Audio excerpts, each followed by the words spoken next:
नमस्कार फ्रेंड्स, आज पाहू इयत्ता 5वीचे स्कॉलरशिपमधील मराठी व्याकरणाचा प्रश्न. पहा, सुखी संसाराची सोडून या वाट, पाऊले चालती पंढरीची वाट. अधोरेखित शब्दाचा विशेषण प्रकार ओळखायचा. अधोरेखित केलेला आहे सुखी या शब्दाला आणि पर्याय दिलेले आहेत अधिविशेषण, विधिविशेषण, सार्वनामिक विशेषण आणि धातुसाधित विशेषण.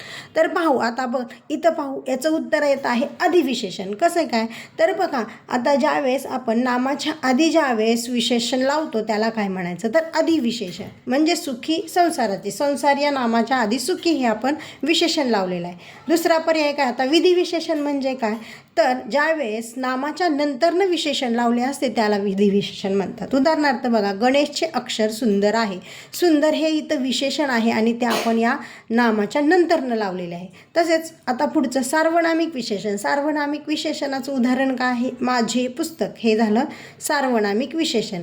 धातुसाधित, धातूपासून तयार होणारे जे विशेषण असतं त्याला काय म्हणायचं धातुसाधित विशेषण. म्हणजेच हसणारी मुले किंवा हसरी मुले या धातूपासून तयार झालेले हे विशेषण आहे.